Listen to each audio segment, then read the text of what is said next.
Story with Binaca.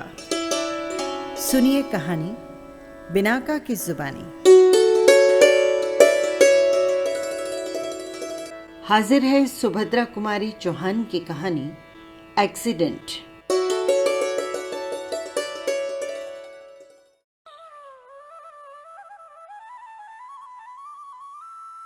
छह बजने में 6 मिनट बाकी। कुसुम ने जल्दी से चाय का प्याला रख दिया। वो एक ही घूंट में पी गई थी। आकर देखा बरसाती में कार खड़ी थी, लेकिन ड्राइवर का कहीं पता नहीं था। उसने एक दो बार हॉर्न भी दिया, फिर बड़ी तेजी से मोटर लेकर चल दी। ड्राइवर 1 मिनट के बाद आया। कुछ दूर तक कुसुम की कार धूल उड़ा रही थी। इधर कुसुम की कार बहुत तेजी से जा रही थी, उधर से किसी और गाड़ी ने रास्ता काटा। परिणाम हुआ ये कि चौरास्ते पर बिजली के खंभे से दोनों गाड़ियां टकरा गई। दोनों ने बचाने का प्रयत्न किया, लेकिन निष्फल। कुसुम की कार के सामने का कांच टूट गया और कुछ सामने का हिस्सा भी। कार और कुसुम दोनों ही अपना वेग खोकर मुर्दे की तरह पड़ी रह गई। कुसुम के सिर और माथे पर चोट आई। दूसरी वाली कार का एक मडगार्ड भर टूटा था, बाकी सब कुछ ठीक था। उस गाड़ी में से 2 व्यक्ति कार से उतरकर खड़े हो गए। एक पुरुष था और एक स्त्री। कुसुम के चेहरे पर क्रोध का भाव था, पर पुरुष के चेहरे पर कौतूहल के साथ ये भाव था कि वो गलत रास्ते पर थी। उसने बचाना चाहा, फिर भी कुसुम ने कार लड़ा ही दी।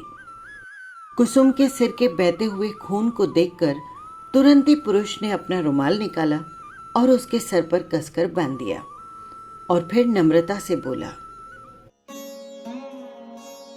आप मेरी कार में बैठ जाइए। डॉक्टर के घर से आपके सिर पर पट्टी बंधवाने के बाद आप जहां कहेंगी वहां मैं आपको पहुंचा दूंगा। खाक पहुंचा देंगे आप? कुसुम चिल्लाकर बोली, मुझे 6 बजे कॉलेज पहुंचना था। वहां पर लोग मेरी प्रतीक्षा कर रहे होंगे। तो कहीं आप कुसुम देवी तो नहीं हैं? आपसे मिलकर प्रसन्नता हुई। जी हाँ, मैं ही कुसुम देवी हूं, धन्यवाद। लेकिन आपकी तारीफ? शिष्टाचार के तौर पर कुसुम ने पूछा। मैं हूं प्राणनाथ सहगल, पुरुष ने उत्तर दिया। कुसुम जैसे चौंकी। शराबी प्राणनाथ, दुराचारी प्राणनाथ। कुसुम ने आंखें उठाकर ध्यान से प्राणनाथ की ओर देखा। प्राणनाथ के विषय में उसने बहुत कुछ सुन रखा था। क्या ये वही प्राणनाथ है या कोई और? कुसुम के चेहरे से जैसे प्राणनाथ ने उसके अंदर वाले भावों को पढ़ लिया था। वो बोला, इस शहर में प्राणनाथ नाम का एक ही व्यक्ति है और वो समाज में बहुत बदनाम है। मैं वही हूं, किंतु इस समय आपको डॉक्टर के घर तक मेरे साथ चलना ही होगा, क्योंकि आपका खून बहुत निकल चुका है। चलिए। कुसुम उसकी बातों का कोई उत्तर न देकर चुपचाप उसके कार में जाकर बैठ गई। प्राणनाथ ने कुसुम को ले जाकर डॉक्टर के यहाँ पट्टी बंधवाई और फिर उसे उसके घर छोड़ दिया। कुसुम उस दिन कॉलेज न जा सकी। इस घटना के कुछ दिन बाद एक दिन शाम को कुसुम का भाई, जो कि उससे 2 साल बड़ा था, बड़े गुस्से में आया और बोला, कुसुम, तुम बड़ी हो और समझदार भी हो। प्राणनाथ कितना बदनाम आदमी है, जानती हो तुम? उसके साथ कार में बैठकर तुम्हें कहीं नहीं जाना चाहिए था। कुसुम ने कहा, पर भैया, जिस दिन मेरी मोटर लड़ गई थी उसी दिन मैं उसके कार में बैठकर डॉक्टर के घर गई थी, और तो मैं कभी कहीं नहीं गई ना। खैर, अब इस बात का ध्यान रखना, उसके भाई ने कहा, और बात यूं ही खत्म भी हो गई। पर संयोग की बात है कि उसके दूसरे ही दिन कुसुम अपनी कुछ सहेलियों के साथ पिकनिक पर गई थी।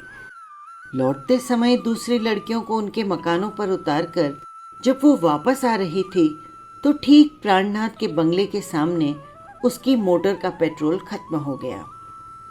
कुसुम ये न जानती थी कि ये बंगला किसका है।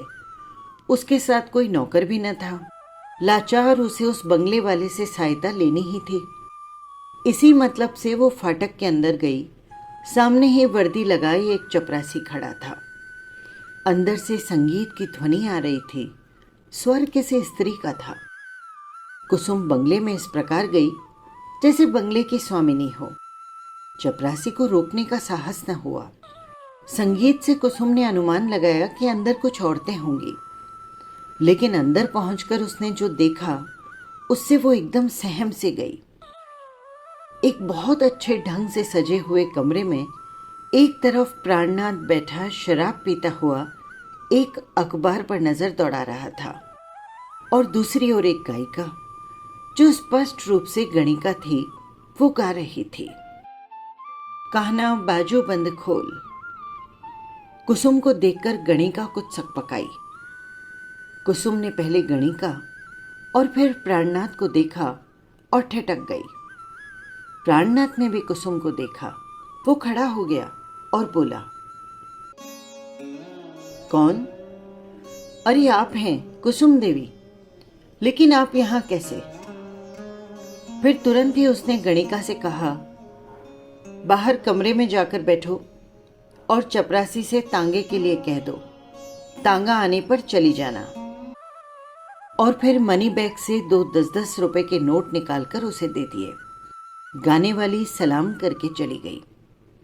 फिर वो कुसुम से बोला, आपको आज अचानक अपने घर देखकर मुझे हर्ष भी है और दुख भी है कुसुम देवी, लेकिन अपने सुख दुख की बात एक तरफ रखकर मैं आपके हित के ख्याल से कहूंगा कि आप इसके बाद मेरे घर कभी न आइए। समाज की दृष्टि में मैं बहुत बुरा आदमी हूं, और वैसे हूं भी बुरा। प्रमाण तो आपको आते ही मिल गया। वो इतना कहकर जरा हंसा। इस हंसी की तह में जो प्रचंड विषाद छिपा था वो कुसुम से छिपा न रहा। पहली बार कुसुम को लगा जैसे प्राणनाथ सचमुच में बुरा नहीं है, लेकिन वो बुरा बनने का प्रयत्न कर रहा है। लोग उसकी बुराई करते हैं तो उससे उसे जैसे संतोष होता है। कुसुम बोली, मुझे लगता है कि आप स्वभाव से बुरे नहीं हैं, लेकिन जानबूझकर बुरे बनते हैं। मार्मिक दृष्टि से कुसुम की ओर देखते हुए प्राणनाथ बोला, मैं बुरा हूं और आप मुझे अच्छा न समझिए। यदि आप मुझे बुरा न समझेंगी तो मुझे दुख होगा। अरे हाँ, ये तो बताइए कि आपकी क्या खातिर की जाए, चाय लेंगी या शरबत? मुझे कुछ नहीं चाहिए। अभी पिकनिक से खूब खा पी कर आ रही हूं, पर हाँ, मेरी मोटर को शरबत चाहिए। प्राणनाथ ने उसी समय उसकी मोटर में पेट्रोल डलवा दिया। कुसुम कुछ कहना चाहती थी, लेकिन संकोचवश बोल न सकी। अंत में बहुत हिम्मत करके उसने पूछ ही लिया, आप इन गाने वालियों को क्यों बुलाते हैं? क्या रेडियो नहीं है? रेडियो की ओर उंगली उठाकर प्राणनाथ ने कहा, रेडियो तो है। इन्हें तो मैं सिर्फ बदनाम होने के लिए बुलाता हूं, और फिर इन गरीब स्त्रियों को बुलाता हूं जिनका नाचना गाना ही पेशा है, जिनकी युवावस्था समाप्त हो चुकी है, रूप रंग बिगड़ गया है और जिन्हें पेट भरने का कोई और चारा नहीं है। और आप शराब क्यों पीते हैं? अपने आप को मिटाने के लिए। रुपयों का और क्या करूं? प्राणनाथ ने विरक्ति के साथ उत्तर दिया, मैं इन दोनों बातों को पसंद नहीं करती। आपके पास बहुत रुपया है तो मुझे दे दीजिए, मैं इसका सदुपयोग करूंगी। अधिकार के स्वर में कुसुम बोली। फिर आप शर्मा गई। उसे चाहने न चाहने का अधिकार ही क्या था? प्राणनाथ हंस पड़ा। आप नहीं चाहती तो नहीं होगा, पर आप मेरी चिंता क्यों करती हैं? मैं तो जानबूझकर मिट रहा हूं। और मिटने में ही मुझे संतोष है। पर इसका कारण क्या है? आग्रह के साथ कुसुम ने पूछा। कारण बहुत बड़ा है, जल्दी में मैं बतला न सकूंगा। इस वक्त आप घर जाइए, रात हो रही है और आपके घर वाले चिंतित होंगे। कहते हुए स्वयं प्राणनाथ ने दरवाजे का पर्दा हटा दिया। कुसुम बाहर निकल गई। प्राणनाथ भी आया। कुसुम की कार बरसाती में खड़ी थी। इस कृपा के लिए धन्यवाद कुसुम देवी, मैं आपसे फिर मिलूंगी, कहती हुई कुसुम ने मोटर चला दी। घर पहुंचकर कुसुम कई दिनों तक सोचती रही। उसे प्राणनाथ जितना बदनाम था उतना बुरा न जान पड़ा। बात व्यवहार में वो बिल्कुल भद्र पुरुष था। उसकी बुराई करने वालों से प्राणनाथ ही उसे अधिक शिष्ट जान पड़ा। कुसुम सोच रही थी, कोई न कोई बात है, इसके जीवन में कोई ऐसी घटना जरूर घटी है जिसके कारण वो बहुत दुखी होकर अपने आप को मिटा रहा है, बदनाम कर रहा है। कुसुम ने सोचा, मैं उससे पूछूंगी जरूर। और एक दिन शाम को कुसुम जब घूमने निकली तो उसकी मोटर अपने आप जैसे प्राणनाथ के बंगले की ओर मुड़ गई। बाहर चपरासी बैठा था। कुसुम को देखते ही दौड़कर उसने साहब को खबर दी। प्राणनाथ बाहर आ गया। कुसुम को देखते ही उसके मुरझाए चेहरे पर कांति सी आ गई। वो बोला, आइए, अच्छा हुआ आप आ गईं। आप उस दिन मुझसे 2 बातें न करने का वचन लेकर गई थी। उस दिन से मैंने वो नहीं की, किंतु उन 2 बातों के सहारे मेरी संध्या कट जाती थी। अब तो शाम बहुत लंबी जान पड़ती है। बैठे बैठे अपने कृत्यों पर बिसुरने के अतिरिक्त और कुछ नहीं रह जाता। मैं किसी के घर आता जाता भी नहीं। आपसे उन्हीं दोनों बातों की पुनरावृत्ति की आज्ञा चाहता हूं। कुसुम हर्ष से उछल पड़ी। उसने कहा, सच? उस दिन से आपने शराब नहीं छुई और न किसी को बुलाया? दिल से धन्यवाद। आपने मेरे अनुरोध की रक्षा की। अब आप फिक्र न कीजिए, आपकी शाम भारी न की जाएगी। मैं उसे हल्की बनाने का प्रयत्न करूंगी। इसके लिए आपको धन्यवाद। पर आप आज भी तो किसी पिकनिक से नहीं आ रही हैं? नहीं, आज पिकनिक से नहीं आ रही। मैं चाय पीऊंगी, बनवाइए। प्राणनाथ ने रसोई को बुलवाकर चाय बनाने के लिए कहा। कुसुम कुछ सोचकर बोली, हाँ, तो मैं आपसे वो कारण पूछना चाहती हूँ, यदि आपको कोई विशेष कष्ट न हो तो बतलाइए कि आपने अपने ऊपर इतने अत्याचार क्यों किए हैं? बुरे न होकर भी क्यों बुरे बन रहे हैं? दुराचारी न होकर भी क्यों अपने आप को दुराचारी साबित कर रहे हैं? इसकी एक कहानी है कुसुम देवी। एक दीर्घ निश्वास के साथ प्राणनाथ ने कहा, मैंने एक स्त्री का जीवन बर्बाद किया है और बर्बाद करने के बाद अपनी जिम्मेदारी नहीं समझी।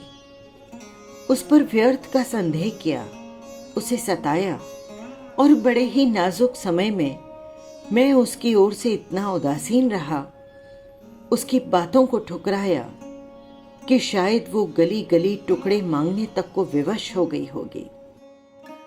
एक घटना ने मेरे संदेह को दूर कर दिया।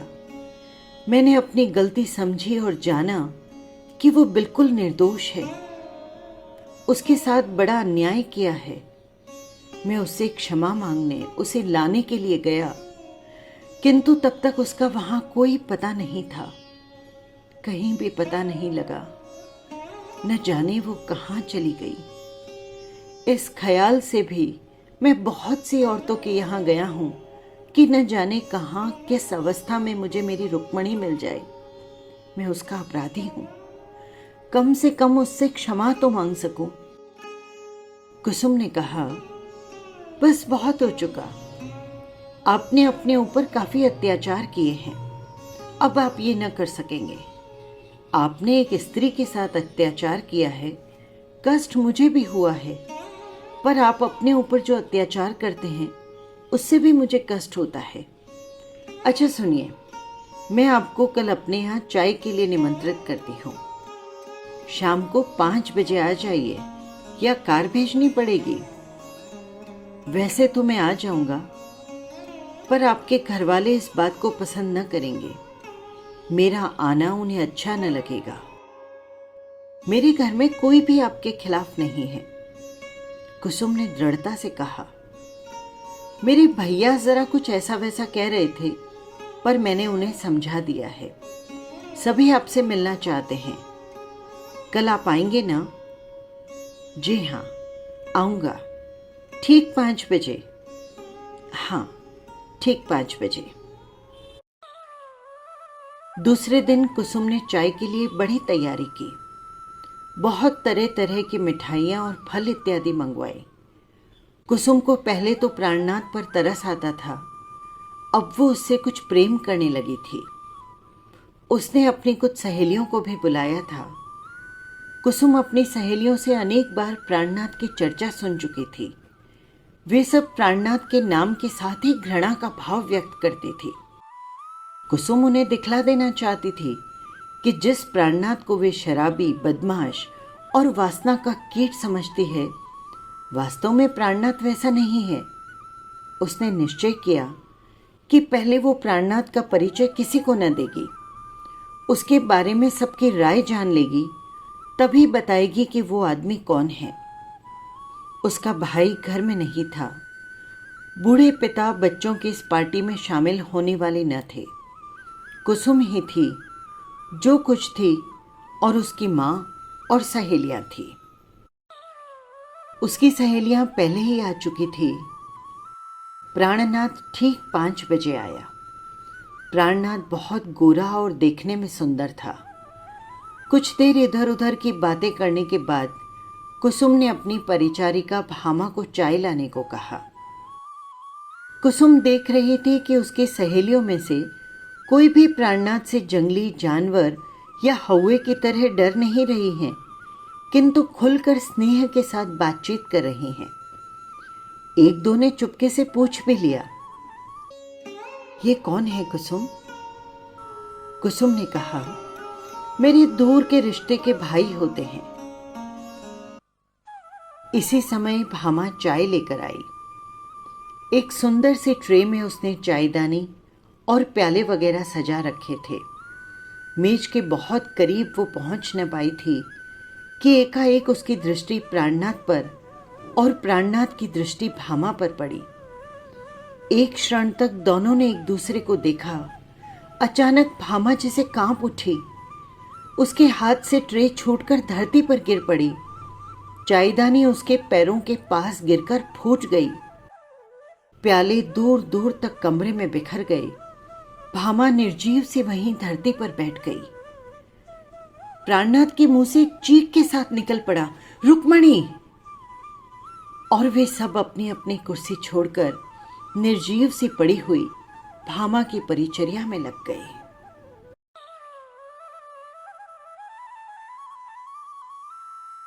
बस यही थी कहानी। आपको कैसी लगी कमेंट बॉक्स में ज़रूर लिखिएगा। और हाँ, यदि आपने चैनल को सब्सक्राइब नहीं किया है तो कर लीजिएगा, जिससे हर कहानी सबसे पहले पहुंच सके आप तक। फिर मिलेंगे किसी नई कहानी के साथ। नमस्कार।